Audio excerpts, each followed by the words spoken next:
स्वागत है आप सभी का हिंदी स्टडी में। दोस्तों हम उपन्यास के क्वेश्चन करेंगे। एक पार्ट में इसका डाल चुकी हूँ, दूसरा पार्ट है। ये सारे क्वेश्चन ऐसे हैं जो एग्जाम में रिपीट होते रहते हैं कहीं ना कहीं। आपने जो अब मैं टीजीटी के लास्ट ईयर के जो पेपर आए हैं हमारे 13, 16, 11, 4, 5, 9 और 10 सभी सन के मैं डाल चुकी हूँ एग्जाम पेपर। तो आप उन्हें देख लेना एक दो बार और तो आपको पता चल जाएगा कि इनमें से कौन से क्वेश्चन रिपीट होते हैं हमारे। ठीक है। और आप मेरे चैनल पर पहली बार आए हैं तो चैनल को सब्सक्राइब कर लेना, बेल आइकन को क्लिक कर लेना जिससे आने वाली वीडियो का नोटिफिकेशन आपको मिल जाए। ठीक है, स्टार्ट करते हैं आज की क्लास। पहला क्वेश्चन हमारा क्या है दोस्तों, एक बात और आपसे बताना चाहूंगी। अगर हमारा क्वेश्चन आता है कि हिंदी का पहला मौलिक उपन्यास कौन सा है, तो हिंदी का हमारा पहला मौलिक उपन्यास कौन सा है? परीक्षा गुरु है। तो परीक्षा गुरु किनका है? लाला श्रीनिवास दास का। अगर आता है रचना काल के आधार पर हिंदी का पहला उपन्यास कौन सा है, रचना काल के आधार पर, ध्यान देना, समय के आधार पर, तो वो हमारा होगा भाग्यवती।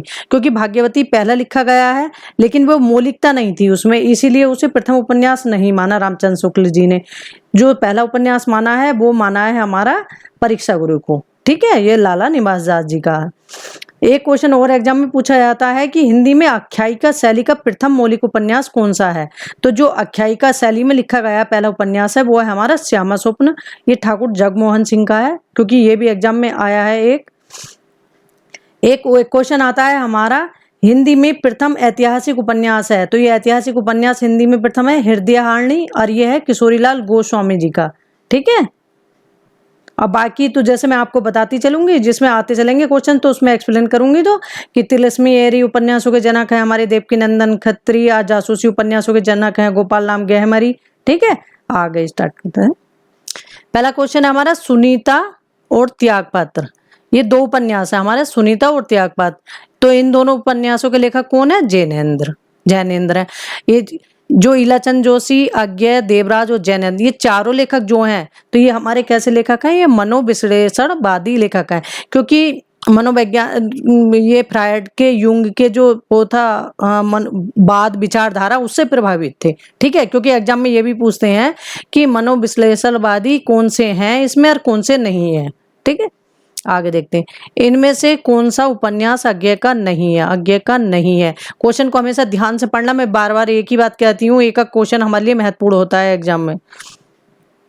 अज्ञेय का कौन सा नहीं है? सुहाग के नूपुर। सुहाग के नूपुर किसकी रचना है, किसका उपन्यास है? सुहाग के नूपुर ये है अमृतलाल नागर जी का। जो है इनके देख लेते हैं अज्ञेय के, क्योंकि अज्ञेय जी के भी एग्जाम में हर बार पूछे जाते हैं। तो इनका है शेखर एक जीवनी, नदी के दीप, अपने अपने अजनबी। तो ये अज्ञेय जी के उपन्यास। इनमें से कौन सा उपन्यास जैनेन्द्र का नहीं है? जैनेन्द्र का नहीं है। कौन सा नहीं है? प्रेत और छाया। तो प्रेत और छाया किसका है? यह है इलाचंद जोशी का। किसका है? इलाचंद जोशी का। जो इनके हैं उन्हें देख लेते हैं। इनका है जैसे सुगदा है, त्यागपत्र है और सुनीता। ठीक है, ये जैनेन्द्र के, क्योंकि इनके भी एग्जाम में पूछे आते हैं। ये तीनों उपन्यास एग्जाम में रिपीट हुए हैं। इनमें से कौन सा उपन्यास इलाचंद जोशी का नहीं है? कौन सा नहीं है? ये है व्यतीत। ठीक है, तो ये कौन सा नहीं है? व्यतीत। और जो है उन्हें देख लेते हैं। जहाज का पंछी, पर्दे की रानी और ऋतु चक्र, ये इलाचंद जोशी के हैं। आगे देखते हैं। निम्नलिखित उपन्यासकारों में से कौन सा उपन्यासकार मार्क्सवाद से प्रभावित है? ठीक है, नहीं है। सॉरी दोस्तों, मार्क्सवाद से प्रभावित नहीं है। तो वो हमारे कौन से नहीं है? जैनेन्द्र, क्योंकि ये मनोविश्लेषणवादी हैं जो जैनेन्द्र है हमारे। और जो ये हैं यशपाल हैं, राहुल सांस्कृता है, अमृत राय, ये हैं मार्क्सवाद से। मार्क्सवाद का मतलब है ये कि जो मार्क्सवादी थे अपने यूरोप के जो लेखक थे, मार्क्सवाद मतलब इनकी कार्ल मार्क्स, इनकी विचारधारा से प्रभावित। ठीक है, क्योंकि कार्ल मार्क्स मानते थे कि समानता होनी चाहिए समाज में, पूंजीवाद नहीं होना चाहिए, सब लोगों की मजदूर है, कहीं अमीर है गरीब है, ऐसा नहीं होना चाहिए। ये कार्ल मार्क्स की मतलब एक सोच थी, जो इनका विचारधारा थी, उसी से ये सब प्रभावित थे। ठीक है, झूठा सच उपन्यास में लेखक का नाम बताइए। तो झूठा सच किसका है? ये यशपाल का। ये एग्जाम में बार बार रिपीट होता है उपन्यास। इन उपन्यासों एवं उपन्यासकारों की सूची को सुमेलित करते हुए सही विकल्प कीजिए। तो ये क्या है, दादा कामरेड का कोड किसका है, यशपाल का है। 4 क्वेश्चन है देखो इसमें। अमृत और विष, ये अमृतलाल नागर का है। ये चारों उपन्यास एग्जाम में पूछे गए हैं। चित्रलेखा भगवती चरण वर्मा, पर्दे की रानी ईलाचंद जोशी। इसे सीधे ऐसे मिला के पढ़ लो, पर्दे की रानी कौन है, ईलाचंद जोशी है। तो ये याद हो गया 1-2 बार किसी भी क्वेश्चन को। और ऐसा नहीं है दोस्तों कि जो हम पढ़ते हैं केवल दिमाग से ही हमारा काम आता है, हम जब आंख से भी देखते हैं तब भी हमारी पहचान कहीं ना कहीं बनती है कि हमने ये कहीं देखा। जैसे ध्यान नहीं आता कि ये व्यक्ति हमने कहीं देखा, कहीं मिला था, वही हमारे साथ क्वेश्चन का होता है एग्जाम में। और क्वेश्चन एग्जाम में, जब भी हम एग्जाम में बैठे और जो क्वेश्चन देखते ही समझ में आ जाए कि इसका आंसर ये है, तो उसका आंसर वही होता है। ठीक है, अब बाद में तो हम कंफ्यूजन में चले जाते हैं। आगे देखते हैं, सूरदास जी की जीवनी पर आधारित उपन्यास किसने लिखा है। तो सूरदास जी की जीवनी पर आधारित उपन्यास किसने लिखा है, ये है अमृतलाल जी ने। और कौन सा लिखा है, खंजन नयन। ठीक है, तो या तो दे देते हैं सूरदास जी की जीवनी पर आधारित उपन्यास किसने लिखा है, तो अमृतलाल, या दे देते हैं यहाँ खंजन नयन उपन्यास किससे संबंधित है, सूरदास से संबंधित है, और ये किसने लिखा है, अमृतलाल ने। क्योंकि ये एक ये उपन्यास तुलसी दास की जीवनी पर आधारित उपन्यास मानस का हंस है। ये कौन सा है, मानस का हंस। और खंजन नयन, ये दोनों उपन्यास एग्जाम में रिपीट होते रहते हैं बार बार। ठीक है, इनमें से कौन सा कथन आंचलिक उपन्यास के लिए सत्य है। तो सत्य कौन सा कथन है हमारा, तीनों सत्य हैं। देख लेते हैं, इनमें किसी विशेष अंचल का चित्रण होता है, मतलब किसी अंचल विशेष का चित्रण होता है, जैसे गांव हो, शहर हो, कस्बा, मतलब एक किसी स्थान का अंचल विशेष के रीति रिवाज, रहन सहन, मेल, उत्सव चित्रित होते हैं। ये भी सही है।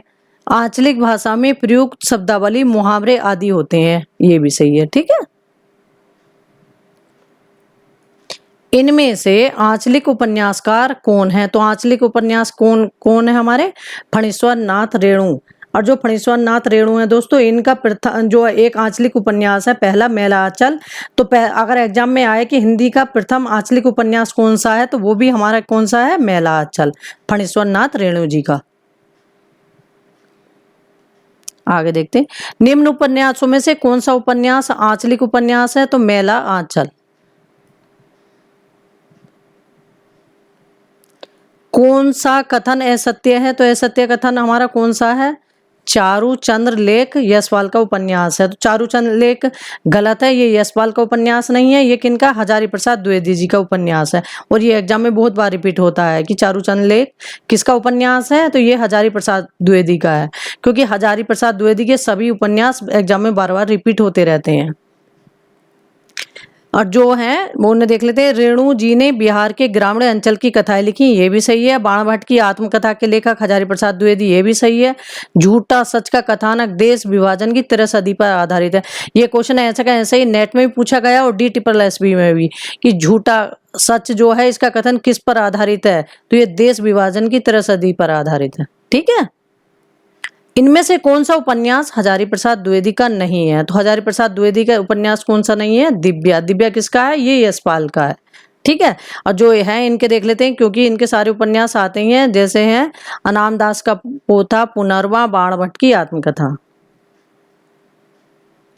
राग दरबारी में के रचनाकार का नाम बताइए। तो राग दरबारी के रचनाकार कौन है, श्रीलाल शुक्ल है। राग दरबारी, क्योंकि ये उपन्यास भी एक विशेष, मतलब एक कहीं जहाँ ये सिपालगंज है वहां के बारे में बताया गया, तो इसमें ना विशेष दिखाया गया कुछ, तो इसलिए ये जो उपन्यास अपना एग्जाम में बार बार पूछा जाता है। तो इसलिए इसका ध्यान रखना कि ये श्रीलाल शुक्ल है और राग दरबारी जो श्रीलाल शुक्ल का है। ठीक है, और ये किस गांव का चित्रण है, इसमें है सिपालगंज का। ये दोनों क्वेश्चन बार बार एग्जाम में रिपीट होते हैं। स्वतंत्र उत्तर भारत में ग्रामीण जीवन की मूल्यहीनता को परत दर परत उखाड़ने की कोशिश इनमें से किस उपन्यास में की गई है। तो वो किस में की गई है, राग दरबारी में।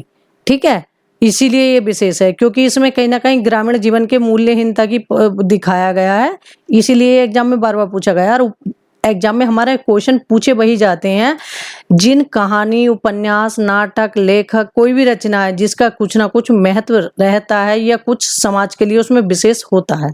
ठीक है, इन सूचियों को सुमेलित करते हुए सही विकल्प का चयन कीजिए। तो सही विकल्प क्या है?